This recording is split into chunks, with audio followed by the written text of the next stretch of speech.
Hello everyone, this is Meenakshi Bhuria before you.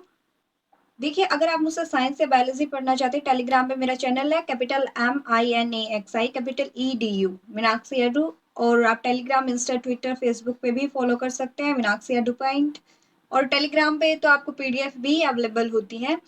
अब हम बात करें 11th क्लास की बायोलॉजी। आज से हम शुरू कर रहे हैं। इसके लिए सिलेबस में मैंने इंट्रोड्यूस कराया था कि आपके कितने वेटेज का कौन सा जो चैप्टर है, यूनिट है, रहने वाली है। HBSC का भी मैंने आपको सेपरेटली बताया था और CBSE का भी सेपरेटली बताया था। देखिए, अगर आपने 11th में मेडिकल लिया है तो मोस्टली लोगों ने सोच लिया होगा कि उन्होंने MBBS ही करना है, ठीक है। लेकिन आप मोस्टली क्या करेंगे, पहले एम्स की प्रेफरेंस रहती है सबकी। एम्स में नहीं हो पाता तो सोचते चलो नीट ट्राई कर लेते हैं। अगर वहां भी नहीं हो पाता तो लोगों को कोई स्कोप ही नजर नहीं आता है। ऐसा बिल्कुल भी नहीं है। देखिए, मेडिकल में आज के टाइम पे बहुत ही ज्यादा स्कोप है। जैसे कि अभी आप सिचुएशन, फिलहाल की कोरोना वाली सिचुएशन ही देख लीजिए, कितनी डिमांड है ना। तो उसमें बहुत सारे स्कोप होते हैं। जैसे कि आप B Pharma कर सकते हो, BAMS कर सकते हो, BHMS कर सकते हो, BSc नर्सिंग कर सकते हो, ANM होता है आपका, GNM होता है आपका। देन आप सिंपल जो ये हमारी ग्रेजुएशन है, पोस्ट ग्रेजुएशन है, BSc MSc करके आप TGT PGT टीचर लग सकते हैं, या फिर आप PhD करके रिसर्च भी कर सकते हैं, रिसर्च स्कॉलर बन सकते हैं। उसके बाद रिसर्च वर्क जो आपका होता है वो कर सकते हैं, या फिर आप प्रोफेसर भी बन सकते हैं PhD करने के बाद, ठीक है। आपके पास बहुत सारे स्कोप हैं, बहुत सारे लेबोरेटरी वर्क होते हैं, लेबोरेटरी के कोर्स कोई ज्वाइन कर सकते हो। तो एक बार आप इन चीजों के बारे में जाके गूगल करिए, आपको बहुत सारी इंफॉर्मेशन मिलेगी, ठीक है। अब हम बात कर रहे हैं, मेन हमारा फोकस जो वीडियो पे रहने वाला है, एम्स और नीट के भी मैं साथ के साथ आपको बताती चलूंगी कि कौन से चैप्टर से कौन कितनी वेटेज का आ रहा है, ठीक है। उसमें आपका नर्सिंग भी के लिए भी आप प्रिपेयर करेंगे तो वो भी हो जाएगा। तो हम हर एक लेवल के इस हर वीडियो में कवर करते चलेंगे, ठीक है।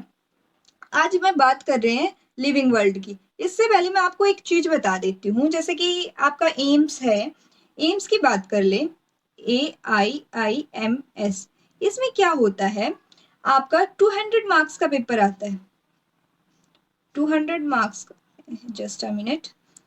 जो एम्स है आपका, इसमें आपका 200 मार्क्स का एग्जाम आता है, जिसके अंदर आपको 200 क्वेश्चंस अटेम्प्ट करने होते हैं और आपको टाइम 330 मिनट्स का अलॉट किया जाता है। 3 hours 30 minute का टाइम आपको अलॉट किया जाता है। इधर आपको 2 डेज अलॉट किए जाते हैं। उसमें मॉर्निंग इवनिंग शिफ्ट होती है। उसमें से किसी भी एक शिफ्ट में आपका एग्जाम हो सकता है। अब इसमें क्या होगा, 1 मार्क आपको करेक्ट अगर आप अटेम्प्ट करते हो तो मिलेगा। लेकिन वहीं अगर आप कोई गलत मार्क कर देते हो तो 1/3 मार्क आपके डिडक्ट कर लिए जाएंगे, ठीक है। इसमें टोटल आपके नंबर ऑफ क्वेश्चंस की बात करूं तो 140 जो क्वेश्चंस हैं आपके, ये MCQ टाइप आते हैं। MCQ समझते हैं आप? मल्टीपल चॉइस क्वेश्चन, जिसमें आपको 4 चॉइस दी जाएंगी, उसमें से एक जो सही होगी आपको वो चूज करनी है, ठीक है। दूसरा, इसी के साथ 140 क्वेश्चंस प्लस 60 क्वेश्चन आपके होते हैं असरसर रीजनिंग के, जिसमें कि आपको एक स्टेटमेंट दी जाएगी। उसको आपको बताना ये सही है या गलत है। अगर वो सही है तो नीचे दिया एक रीजन होगा, वो उस स्टेटमेंट के लिए सही है या फिर गलत है। तो इस तरीके की 4 स्टेटमेंट बना दी जाएंगी, आपको चूज करना होता है। इस 60 मार्क्स, इस 60 क्वेश्चंस जो हैं आपके, इसमें से क्या होता है, 20-20 का डिस्ट्रीब्यूशन रहता है आपका। 20 की आपकी बायो रहती है, 20 की आपकी केमिस्ट्री रहती है और 20 की ही आपकी जो फिजिक्स रह जाती है, ठीक है। इधर 140 मार्क्स की जो MCQ है, इसमें बात करें तो 60 मार्क्स का आपके हर एक सब्जेक्ट का वेटेज रहता है। 60 क्वेश्चन आपके फिजिक्स के होंगे, 60 केमिस्ट्री के होंगे और 60 ही बायो के होंगे, ठीक है। 60 60 प्लस 60। उसके बाद आपके 10 मार्क्स के क्या रहते हैं, जीके। जीके आपकी 10 मार्क्स की रहती है। उसके बाद आपका 10 मार्क्स का एप्टीट्यूड रहता है। 10 मार्क्स का आपका एप्टीट्यूड रहता है, जिसमें आपकी रीजनिंग वगैरह के क्वेश्चन आते हैं, थोड़ा बहुत जिसमें मैथ्स कैलकुलेशन वगैरह आएंगी, ठीक है। इस तरीके का आपका ये रहता है एम्स का पैटर्न जो है, ठीक है। तो एक चीज आप दिमाग में अभी से सेट कर लो, जब भी आप क्वेश्चंस की प्रैक्टिस करेंगे तो आप नेगेटिव मार्किंग से बचेंगे। मतलब कि कभी भी तुक्का नहीं लगाएंगे, क्योंकि अगर देखिए आप मार्क्स स्कोर कर पाते हैं जितना कर पाते हैं, लेकिन उसके बाद अगर आप तुक्का लगा देते हैं, जितना आपने स्कोर किया उससे भी डिडक्ट हो जाता है आपका, तो आप कभी भी तुक्का लगाने की ट्राई नहीं करेंगे। तो ऐसे ही मैं आपको नीट का फॉर्मेट बता देती हूँ, क्या पैटर्न रहता है। नीट में आपका क्या होता है, 720 मार्क्स का पेपर होता है, 720 मार्क्स का आपका पेपर रहता है। इसमें 180 क्वेश्चंस होते हैं आपके, जिसके लिए आपको 3 आवर्स अलॉट किए जाते हैं, 3 आवर्स अलॉट किए जाते हैं। इसमें 45 की वेटेज रहती है आपकी, 45 45 एंड 45। 45 में आपकी फिजिक्स आने वाली है, 45 केमिस्ट्री के क्वेश्चंस आने वाले हैं, ये 45 बॉटनी के और 45 ही आपके जोलॉजी के। देखिए बॉटनी और जोलॉजी दोनों ही आपकी क्या है, बायोलॉजी की ब्रांच है। मैं आपको ये दोनों कवर कराने वाली हूँ, मतलब कि आपके 90 क्वेश्चंस जो मैं कवर कराऊंगी उससे आने वाले हैं। 90 का मतलब आपके कितने मार्क्स होंगे, एक क्वेश्चन आपका 4 मार्क का होता है, तो 90 का मतलब आपके ये टोटल कितने मार्क्स हो जाएंगे, 360। 360 मार्क्स का मैं आपको कवर कराने वाली हूँ टोटल। ठीक है, मैंने क्या बताया आपको, यहाँ पे अगर आप सही करेंगे तो 4 मार्क्स आपको मिलेंगे। ठीक है, अगर आपने गलत कर दिया तो आपका 1 मार्क डिडक्ट कर लिया जाएगा। तो आपको बस ये ध्यान रखना है कि नेगेटिव मार्किंग से बचें। जब भी आप प्रैक्टिस कर रहे हैं कोई भी तुक्का नहीं लगाएंगे, जितना आता है सही वाला अटेम्प्ट करेंगे। ठीक है, ये नेगेटिव मार्किंग ही ज्यादा नंबर कंज्यूम करती है आपके। ठीक है, तो आप ध्यान रखेंगे इस चीज का। अब बात करते हैं हम अपने चैप्टर की। चैप्टर की बात बताऊं तो इसमें क्या रहता है, 2% आता है आपका। 2% देखें तो आपका क्या रहने वाला है, देखिए कभी आपका एक क्वेश्चन आ जाएगा इस चैप्टर से, कभी आपके 2 क्वेश्चन आ जाएंगे, नीट में भी और पीएमटी में भी, सॉरी नीट में भी और आपका एम्स में भी। ठीक है, तो दोनों का आपका यही रहने वाला है। तो और एक चीज और मैं बता दूं, जैसे ये आपका बिल्कुल ही जर्नल चैप्टर होगा, जर्नल इंट्रोडक्शन कह सकते हैं आपका। तो इसमें आपका अगर बेस बन गया ना तो आपको आगे पढ़ने में इंटरेस्ट आएगा। अगर आप कहीं पे लैग कर जाते हैं तो आपको इंटरेस्ट खत्म होता चला जाएगा बायोलॉजी से। ठीक है, तो इस चीज का थोड़ा आप ध्यान रखेंगे, ये मत समझिए। और 1 या 2 क्वेश्चंस जो होते हैं वो बहुत मैटर करते हैं। देखिए एम्स में आपके 1 या 2 मार्क्स मिलेंगे, 200 में से 1 या 2 मार्क्स स्कोर कर जाएंगे। लेकिन यहाँ पे नीट की बात करूं तो आपके या तो 4 या फिर 8 मार्क्स बहुत मैटर करते हैं, और एक एक नंबर में आपकी रैंक अप एंड डाउन चली जाती है। एक नंबर तो बहुत है, 1/3 की जो नेगेटिव मार्किंग है ना वो भी आपको काफी ऊपर और नीचे करा देती है रैंक की। ठीक है, तो आप ध्यान रखेंगे नेगेटिव मार्किंग ना ले। तो हम बात करें लिविंग वर्ल्ड की। लिविंग वर्ल्ड क्या है, जो प्लांट है, एनिमल है, वायरस है, बैक्टीरिया, ये सब क्या है, लिविंग है। अब इनका कैसे पता चले कि ये लिविंग है। देखिए ये ऑर्गेनिज्म के अंदर कोई भी मॉलिक्यूल होते हैं वो केमिकल रिएक्शन शो करते हैं, और केमिकल रिएक्शन की वजह से ही ग्रोथ होती है। देखिए हमने खाना खाया, खाने का ब्रेक डाउन हुआ, ग्लूकोज बना, वो क्या हुई, एक केमिकल रिएक्शन हुई, उसी की वजह से उस ग्लूकोज को हमने यूज किया और ग्रोथ में अपने यूज किया। ऐसे ही डेवलपमेंट में भी हम यूज करते हैं। ग्रोथ और डेवलपमेंट में स्लाइट डिफरेंस होता है। ग्रोथ हम अगर हमारा मास इंक्रीज हो रहा है वो ग्रोथ है, डेवलपमेंट हमारी मेंटल भी हो सकती है। हम ये भी आगे तो डिटेल में करना है, ये जर्नल सा बता रही हूँ मैं आपको। देन रिस्पॉन्सिवनेस, रिस्पॉन्सिवनेस क्या होता है, देखिए अगर मैं किसी को स्लैप करती हूँ उसका इंस्टेंट रिस्पॉन्स आएगा, क्यों, मुझे किस लिए मारा, एकदम से हाई स्टिमुलस देगा तो वो दोबारा से मुझे ही लगा देगा। ठीक है, तो इस तरीके के रिस्पॉन्स आते हैं। ठीक है, अभी हम किसी को कुछ भी बोलते हैं, हर एक एक्टिविटी के लिए रिस्पॉन्स आते हैं। गर्म हमें टच हो जाता है उसके लिए हमारा रिस्पॉन्स आता है, ठंडा टच हो जाता है उसके लिए रिस्पॉन्स आता है। ये तो मैंने एक जर्नल अपने एक्सपीरियंस जो आपने किया है वो बता रही हूँ। लेकिन जो भी लिविंग ऑर्गेनिज्म, जैसे प्लांट की बात कर ले, एक छुई मुई का पौधा आपने सुना होगा, उसको टच करते वो एकदम से रिस्पॉन्स करता है। तो ऐसा कोई भी ऑर्गेनिज्म है अगर लिविंग है तो वो रिस्पॉन्स करता ही है किसी ने, जो बाहर के जो उनके एक्सटर्नल स्टिमुलस होते हैं उनके प्रति। देन एडेप्टेशन, एडेप्टेशन क्या है, जिस भी इन्वायरमेंट में हम रह रहे हैं थोड़े दिन के बाद वहां पे एडेप्ट हो जाते हैं। देखिए अगर अभी फिलहाल हम घर में रह रहे हैं तो घर के लिए अडेप्ट है, हम बाहर जॉब पे जाते हैं तो जॉब के लिए अडेप्ट हो जाते हैं, वहां का जैसा भी क्लाइमेट हमें मिलता है उसके लिए हम अडेप्ट हो जाते हैं। देन रिप्रोडक्शन, रिप्रोडक्शन क्या, देखिए ये सब क्या है कि लाइफ को आगे बढ़ाने के लिए सबसे ज्यादा जरूरी है। ठीक है, रिप्रोड्यूस नहीं करेंगे तो क्या होगा, वो स्पीसीज है क्या हो जाएंगी, एक्सटिंक्ट हो जाएंगी। ठीक है, तो रिप्रोडक्शन बहुत ही ज्यादा जरूरी है। देन कैरेक्टरिस्टिक फीचर की बात करें तो इसमें एक कैरेक्टरिस्टिक फीचर के बेसिस पे हम कभी ये डिसाइड नहीं कर सकते कि ये लिविंग ऑर्गेनिज्म है। जैसे कि बात करें सेलुलर स्ट्रक्चर की, सेलुलर स्ट्रक्चर में होता है प्रोटोप्लाज्म। प्रोटोप्लाज्म देखिए, प्रोटोप्लाज्म क्या होता है, मैंने आपको 10th क्लास में भी बताया था, प्रोटोप्लाज्म, साइटोप्लाज्म और साइटोसोल। प्रोटोप्लाज्म क्या है, जो भी आपका लिविंग मटेरियल है वो क्या है, मैटर है, वो आपका प्रोटोप्लाज्म है, जिसमें कि आपका न्यूक्लियस भी आता है और साइटोप्लाज्म भी आता है। और साइटोप्लाज्म के अंदर दो चीजें होती हैं, एक तो सेल ऑर्गेनेली होती है जिसमें आपकी एंडोप्लाज्मिक रेटिकुलम होगी, गोल्गी एपरेटस होगी, गोल्गी बॉडीज हो गए, वैक्यूल्स हो गए, बहुत सारे माइटोकॉन्ड्रिया हो गई, और दूसरा आपका जो फ्लूइड प्रेजेंट होता है जिसे कि हम साइटोसोल बोलते हैं। तो ये क्या है, एक कैरेक्टरिस्टिक फीचर है। और वायरस के बारे में बात करें तो हमेशा से जैसे आपको पता है कि कंट्रोवर्सी रहा है, कभी वायरस को हम लिविंग बोले या फिर नॉन लिविंग बोले, क्योंकि जब वो लिविंग बॉडी में एंटर करता है, लिविंग की तरह बिहेव करता है, तो उसी के प्रोटोप्लाज्म को यूज करता है।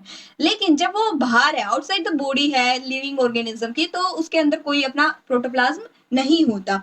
देन ऑर्गेनाइजेशन की बात करें तो ऑर्गेनाइजेशन डिफरेंट लेवल पे हो सकता है, जैसे सेल का ऑर्गेनाइज होना, सेलुलर ऑर्गेनाइजेशन, फिर उससे ऊपर क्या आता है, सेल मिलके क्या बनाते हैं, टिश्यू, टिश्यू का ऑर्गेनाइजेशन होना, टिश्यू ऑर्गेनाइजेशन।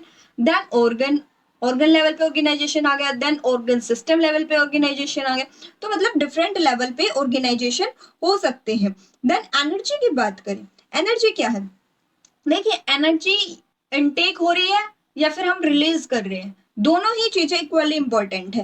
देखिए जैसे सनलाइट है, सनलाइट से, सन से हमें लाइट मिली, प्लांट यूज करते हैं, या फिर हमारे लिए भी बहुत इंपॉर्टेंट है सनलाइट। ठीक है, देन हीट जो टेम्परेचर प्रोवाइड कर रही है वो, या फिर ह्यूमिडिटी हुई, या फिर मेटाबॉलिक जो भी हीट होती है प्रोड्यूस होती है, या फिर हम कोई एक्टिविटी कर रहे हैं उसकी वजह से ग्राउंड भी हमें हीट प्रोवाइड करती है। जैसे कि हम क्या कर रहे हैं, देखो रनिंग कर रही है, ये जो गर्ल है रनिंग कर रही है, तो इसने जितना अपनी हीट प्रोवाइड की अर्थ पे, जैसे इसने हिट किया अपने पैर को, तो अर्थ भी क्या करती है, इसको पुश करती है, तो वो भी फॉर्म है एनर्जी की, हीट के रूप में जो दे रही है, एनर्जी की फॉर्म है। ठीक है, एनर्जी की फॉर्म ही क्या है, हीट है। उसे यूज किया, यूज करने के बाद कैसे रिस्पॉन्स आता है उसको, या तो हम हीट रिलीज करते हैं अपने एनवायरमेंट में, कैसे, स्वेटिंग के थ्रू। हम ह्यूमन बीइंग की बात करते हैं तो प्रेस्पायर करते हैं, स्वेटिंग आती है, हमारी स्वेटिंग आती है, तो वो हम हीट रिलीज कर रहे हैं, हीट रिलीज कर रहे हैं अपने एनवायरमेंट में। या फिर रेडिएशन जो हमारी बॉडी से निकल रही होती है, बोलते हैं ना कि पॉजिटिव लोगों की संगत में रहो, आप भी पॉजिटिविटी से भर जाएंगे। ठीक है, तो इसी तरीके का ये क्या है, रेडिएशन का ही इफेक्ट है। ये साइकोलॉजी की बात बताई ये तो मैंने, लेकिन जैसे पर्सन के साथ रहते हैं हम, उतने ही कोई एक्टिव पर्सन है तो हम भी एक्टिव हो जाते हैं उसको देख देख के। ठीक है, उसमें साइकोलॉजिकल फैक्टर भी रहता है, लेकिन हम एनर्जी के टर्म में समझ रहे हैं अभी। दूसरी बात आती है होम्योस्टेसिस। होम्योस्टेसिस क्या है, मैंने आपको बताया प्रेस फायर कर रहे हैं, प्रेस फायर करके क्या कर रहे हैं, हम अपने बॉडी के टेम्परेचर को बैलेंस कर रहे हैं, जो हीट ज्यादा हो जाती है उसको स्वेटिंग के थ्रू रिलीज कर दिया जाता है। ऐसे ही आप डॉग को देखेंगे, डॉग की टंग जो समर में देखेंगे आप, वो बाहर निकली होती है और वो हाफ रहा होता है, वो क्या करता है, अपने बॉडी के टेम्परेचर को बैलेंस कर रहा होता है, वही क्या है, होम्योस्टेसिस। देन मेटाबॉलिज्म, मेटाबॉलिज्म क्या है, ये एक्टिविटी होती है, जैसे कि केमिकल रिएक्शन, देखिए मेटाबॉलिक जो भी कोई सेल है उसके अंदर जो केमिकल्स की है मूवमेंट होती रहती है, रिएक्शन होता रहता है, उनकी वजह से ये ग्रोथ होती है, डेवलपमेंट होता है, मूवमेंट होती है, रेस्पिरेशन कर पाते, रिप्रोड्यूस कर पाते, या फिर और भी कोई भी एक्टिविटी जो हम कर पाते हैं वो इन्हीं की वजह से कर पाते। अगर मेटाबॉलिज्म ना हो तो हमें एनर्जी नहीं मिलेगी और हम इन एक्टिविटी को नहीं कर पाएंगे।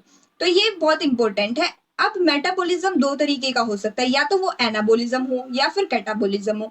एनाबॉलिज्म को कैसे याद रखेंगे, इसमें ऐड होती है एनर्जी, एनाबॉलिज्म।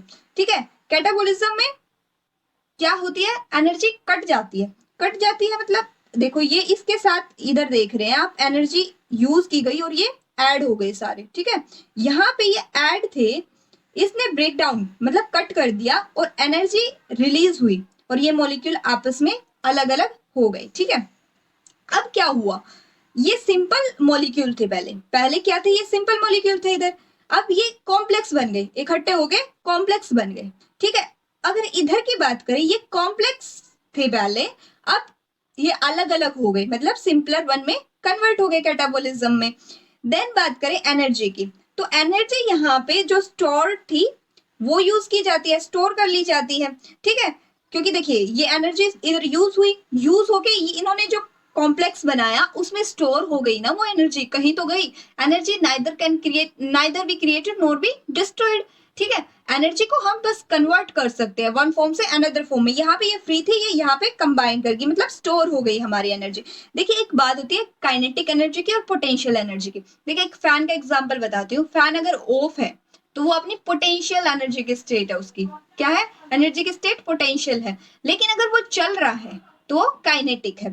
तो यहाँ पे जब इकट्ठे हो जाते, आप लेडीज की बात करते हैं, लेडीज बहुत सारी इकट्ठे हो गई तो वो क्या करती है, कोई काम नहीं करेंगी, बहुत सारी बातें करेंगी, राइट।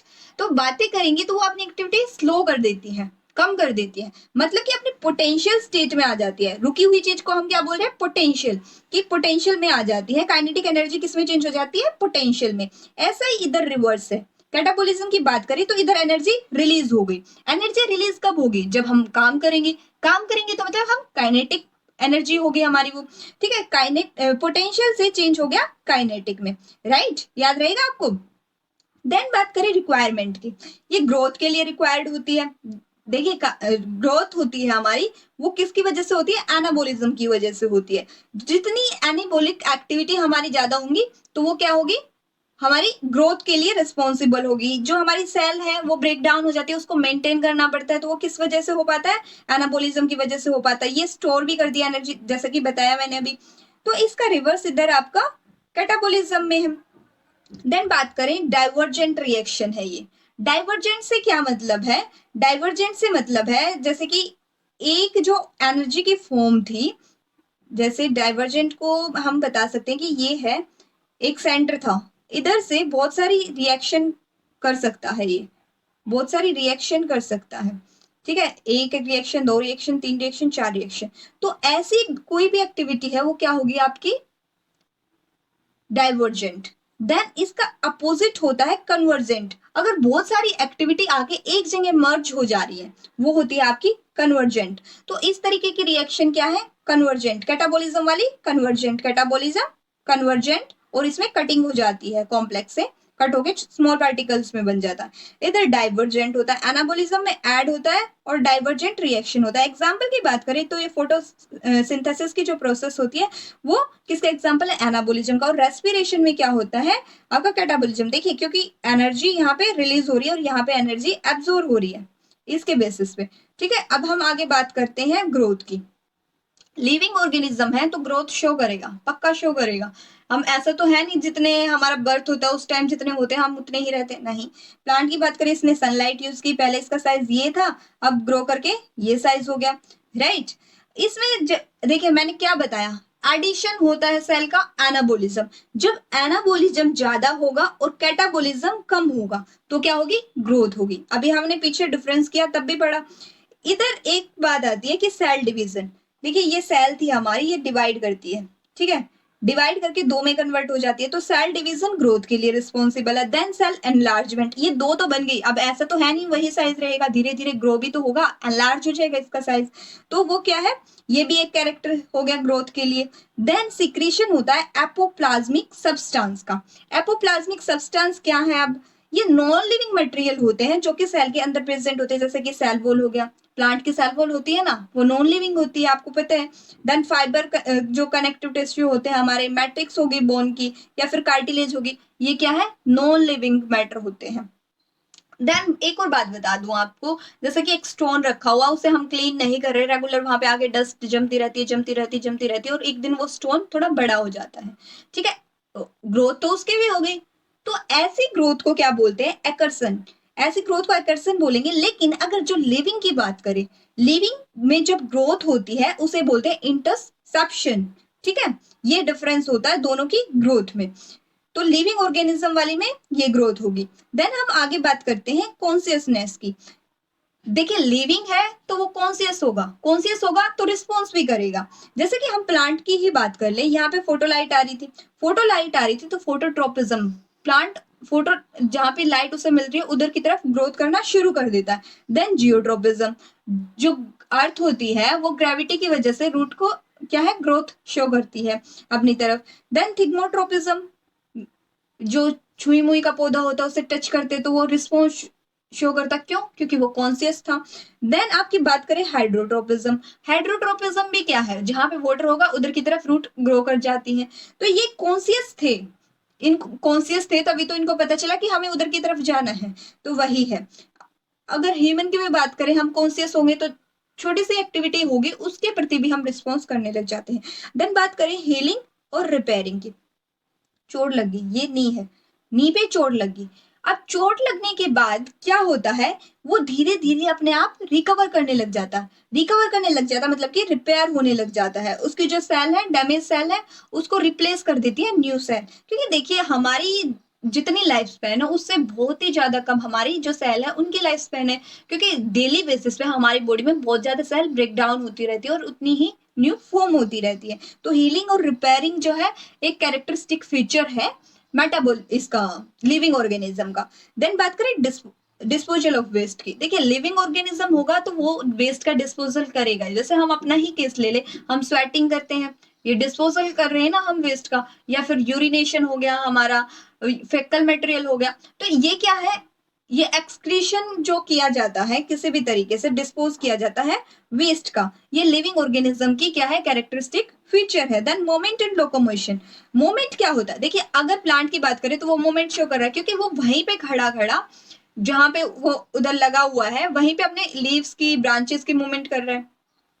लेकिन बात करें ह्यूमन बीइंग की, डॉग की, कैट की, या फिर फिश की, बर्ड की, ये क्या करते हैं, अपनी लोकेशन से दूसरी जगह डिसलोकेट हो जाते हैं। मतलब कि ऐसे मूवमेंट को क्या बोलते हैं, लोकोमोशन।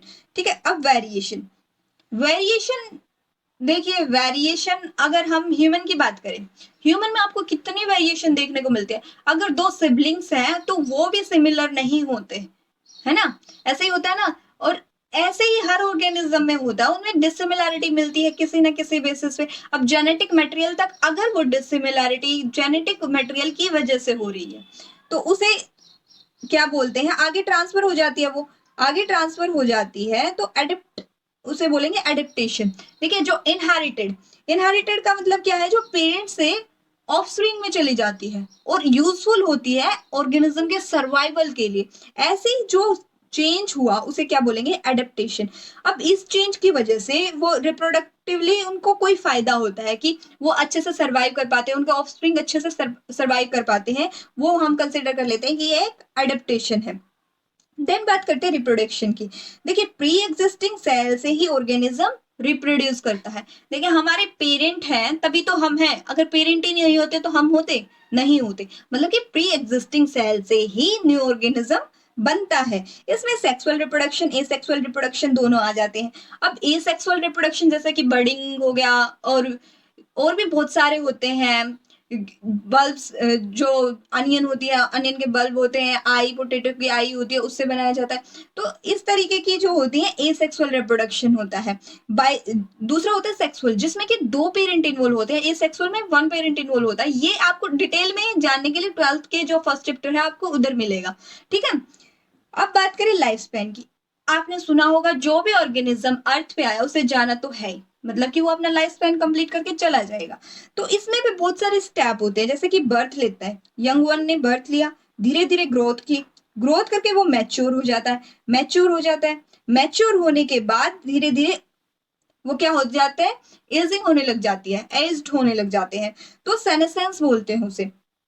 ये इधर आपको हार्ट बीट के लिए इस इसी मशीन पे आप देखते हैं ना कि हार्ट बीट आपकी चल रही होती है, ठीक है, वो दिखा रखा है। तो उसके बाद जब ये हार्ट बीट आप देखेंगे कि ये लाइन स्ट्रेट नजर आती है आपको इस चीज पे, तो क्या होता है, डेथ हो जाती है ऑर्गेनिज्म की। और हम किसी भी एक कैरेक्टरिस्टिक फीचर के बेस पे ये डिसाइड नहीं कर सकते कि ये लिविंग है या नॉन लिविंग है। एक मेरे पास एक डाउट आया था कि अगर पर्सन कोमा में है उसे लिविंग बोलेंगे या नॉन लिविंग बोलेंगे। देखिए 9th स्टैंडर्ड के अकॉर्डिंग मैंने रिप्लाई कर दिया था, अगर वो स्टूडेंट 9th क्लास का है तो आप उसे लिविंग ही कंसिडर करेंगे। लेकिन एक्चुअल में क्या होता है, कोमा वाले पर्सन को ना तो हम लिविंग मानते हैं और ना ही नॉन लिविंग मानते हैं, क्योंकि हम ओनली ऑन वन बेसिस पे ये डिसाइड नहीं कर सकते कि ये लिविंग है या फिर नॉन लिविंग है। अगर आपके कॉम्पिटिटिव में ऐसा क्वेश्चन आता है तो वहां पे अगर आपको मेंशन है कि ये neither living nor non living, तो आप वही करेक्ट करेंगे। लेकिन अगर आपके ऑप्शन में ऐसा मेंशन नहीं है तो आप उसे लिविंग ही कंसिडर करेंगे, क्योंकि उसकी मेटाबॉलिक बहुत सारी एक्टिविटी उसमें ऐसी शो हो रही है जो कि लिविंग में होती है, लेकिन बहुत सारी ऐसी भी तो हो रही है जो नॉन लिविंग में होती है। तो इसलिए ये कंट्रोवर्सी तो नहीं कहेंगे, neither living nor non living बोलेंगे, ठीक है। देन बात आती है डाइवर्सिटी की। डाइवर्सिटी क्या होती है? डिफरेंट डिफरेंट ऑर्गेनिज्म जहां पे प्रेजेंट है वो डाइवर्सिटी। देखिए ये अर्थ है, अर्थ में बहुत सारी डाइवर्सिटी है, जैसे कि आप ये लायन देख रहे हैं, एलिफेंट देख रहे हैं, बियर देख रहे हैं, बर्ड है, फिर ट्रीज है, टाइगर है, तो बहुत सारे ये क्या है, वेराइटीज है, बहुत सारी स्पीसीज है। तो ये क्या है, मॉर्फोलॉजी के बेसिस पे, इनके साइज के बेसिस पे, इनके कलर के बेसिस पे। एनाटॉमी, एनाटॉमी क्या होता है? जो हमारी अंदर के किस तरीके से अरेंजमेंट है सेल्स का, वो एनाटॉमी है। हैबिट और हैबिटेट्स जहां पे ये रहते हैं, तो ये सब के बेसिस पे हम डाइवर्सिटी जो है ऑब्जर्व करते हैं। लास्ट टाइम का जो मैंने एक सेंसस लिया है, ये मैरिन लाइफ वालों ने किया था। इन्होंने 2011 का ये डाटा मैं आपको प्रोवाइड कर रही हूँ। उस टाइम 8.7 मिलियन स्पीसीज है नोट की गई थी, अब अराउंड 9 मिलियन हो गई होंगी। देखिए एक तो बात होती है, हम कभी भी एक्यूरेट मेजरमेंट नहीं बता सकते स्पीसीज का, क्योंकि हमारे घर पे अगर हम सर्च करने चले, रिसर्च करने चले, तो बहुत सारे ऑर्गेनिज्म अनडिस्कवर्ड मिल जाएंगे, क्योंकि ये पॉसिबल नहीं है कि हम सभी ऑर्गेनिज्म को एक ही टाइम पे आइडेंटिफाई कर पाए, ठीक है। तो कुछ ऑर्गेनिज्म फिर ऐसे होते हैं कि अपने, जैसे कि डायनासोर की बात कर ले, एक्सटिंक्ट हो गई।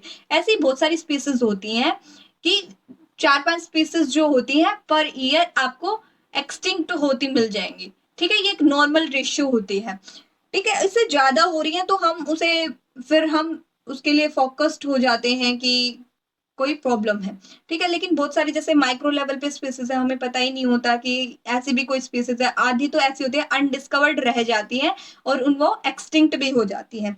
तो इस टाइम जब ये सर्वे किया गया था, सेंसस किया गया था, तो इधर क्या था, 6.5 मिलियन जो स्पीसीज थी वो लैंड की मिली थी, और 2.2 है वो ओशियन की मिली थी। ये न्यू जो एनालिटिक टेक्निक्स है वो यूज की गई थी, उन उससे इनको कैलकुलेट किया गया था, ठीक है। अब ये तो आपका थोड़ा जर्नल सा ही बताया, इसके बाद आपका बहुत सारा अभी इस चैप्टर में बाकी है, जैसे कि आप नोमेनक्लेचर हो गया, आपका क्लासिफिकेशन हो गया, टेक्सोनोमी होगा, वो सब हम आगे डिस्कस करेंगे। तो अगर आप मुझे फॉलो करना चाहते हैं तो आपको ये दिया गया है, फॉलो कर सकते हैं। Thanks for watching.